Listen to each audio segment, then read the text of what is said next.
ओम शांति। 18 जनवरी 1969। पिताश्री जी के अव्यक्त होने के बाद गुलजार दादी द्वारा अव्यक्त वतन से प्राप्त दिव्य संदेश। आज है 10वां, 11वां और 12वां संदेश। 10वां संदेश, स्नेह के साथ शक्ति रूप बनो तब सफलता होगी।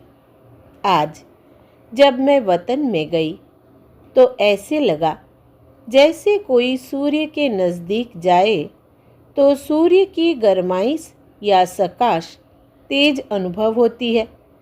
ऐसे ही आज वतन में जैसे ही आगे बढ़ती गई तो ऐसे अनुभव हुआ जैसे कोई भट्टी के सामने जाते हैं। आज बाबा लाल लाल लाइट में जैसे कि अव्यक्त फीचर में दिखाई दे रहे थे और सूर्य के समान किरणें निकल रही थी। क्या देखा कि नीचे बहुत बड़ी सभा है। ऐसी सभा साकार रीति में ब्राह्मणों की कभी नहीं हुई। सभी ब्राह्मणों पर वो किरणें जा रही थी और मैं भी वतन में गई तो देखा कि मेरे पर भी वो किरणों की लाइट माइट आ रही है। थोड़ी देर बाद मैं बाबा से उसी रूप में मिली और कहा, बाबा मैं भोग लेकर आई हूँ। बाबा भोग स्वीकार करते हुए सिखला रहे थे कि खाते समय कैसे लाइट माइट स्थिति में रहना है। फिर मैंने बाबा से पूछा कि बच्चों को याद प्यार तो देंगे ना। इस पर बाबा ने कहा कि स्नेह का रूप तो बहुत देखा, लेकिन स्नेह के साथ शक्ति रूप की स्थिति जो बाबा बच्चों की बनाना चाहते हैं वो अभी तक कम है। तो आज बाबा स्नेह के साथ शक्ति भर रहे थे। बाबा ने कहा, इसी से ही सर्विस में सफलता होगी। बाबा ने संदेश भी यह दिया कि सिर्फ स्नेह नहीं लेकिन साथ में शक्ति भी भरनी है। बाबा ने खुद दृश्य में भी दिखाया कि बच्चों को इस सृष्टि को लाइट माइट की किरणें देनी है।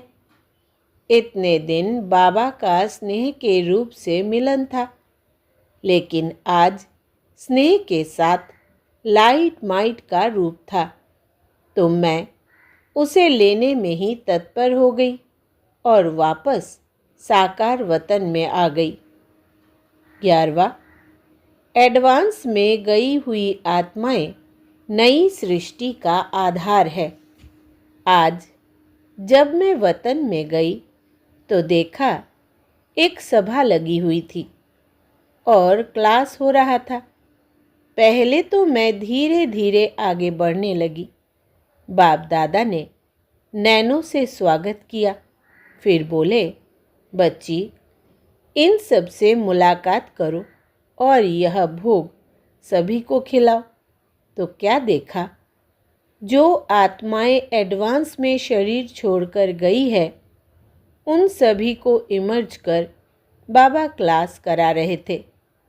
फिर सभी को मधुबन का ब्रह्मा भोजन स्वीकार कराया।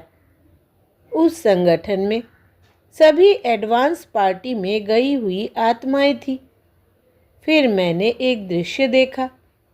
बहुत मकान बन रहे थे।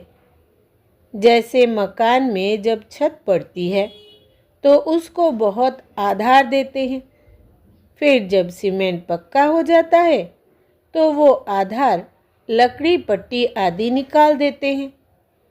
तो इस तरफ मकान की छत भरने की कारोबार बहुत ज़ोर शोर से चल रही थी। तो मैं इस मकान को देखती रही और बाबा गायब हो गए।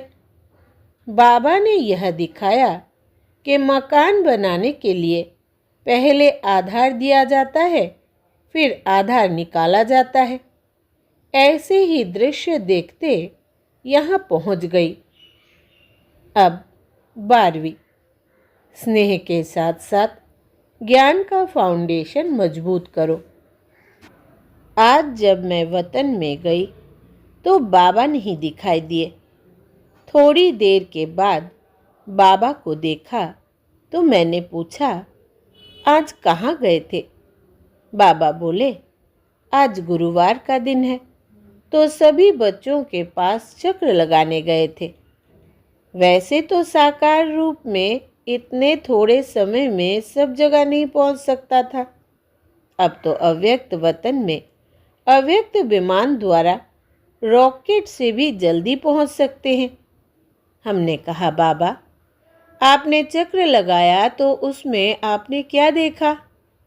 बाबा ने कहा, मेजॉरिटी बच्चे अभी तक स्नेह में अच्छे चल रहे हैं।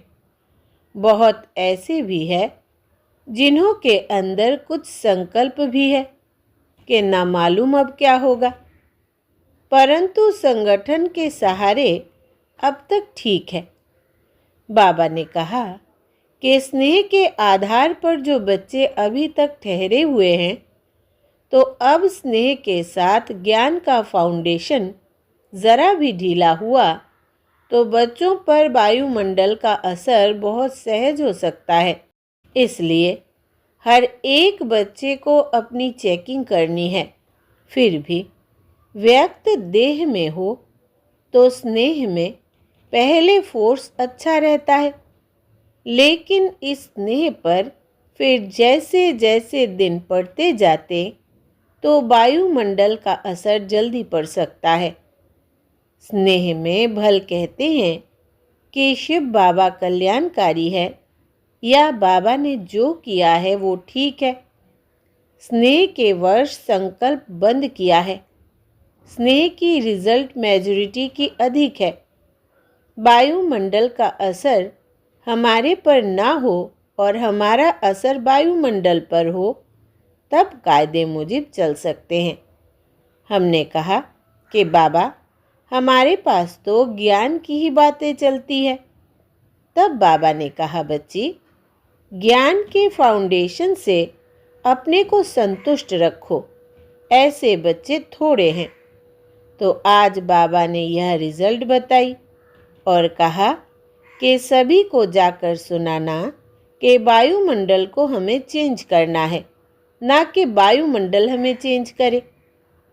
फिर भोग स्वीकार कराने के बाद बाबा ने एक सीन दिखाई। एक बहुत बड़ा हॉल था। उस हॉल में चारों ओर से बहुत बदबू आ रही थी। उस कमरे में 2-3 बहुत अच्छी खुशबूदार अगरबत्ती जल रही थी। धीरे धीरे अगरबत्ती की खुशबू ने बदबू को दबा दिया। बाबा ने सुनाया, देखो बच्ची, चारों तरफ बदबू का वायुमंडल था, लेकिन इतनी सी अगरबत्ती ने वायुमंडल को बदल दिया। तो तुम बच्चों पर जब देखो कि वायुमंडल का असर होता है तो अगरबत्ती का मिसाल सामने रखो कि हम सर्वशक्तिवान बाप के बच्चे हैं। अगर वायुमंडल का असर हमारे पर आए तो इससे तो अगरबत्ती अच्छी है।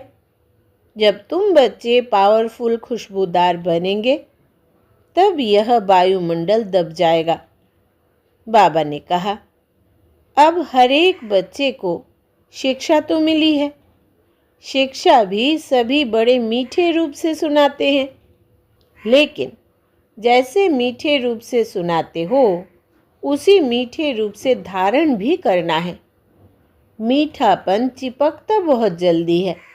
जो ऐसे मीठा बनेंगे तो बाप से चिपक जाएंगे। याद और मीठापन नहीं होगा तो अलग अलग रहेंगे।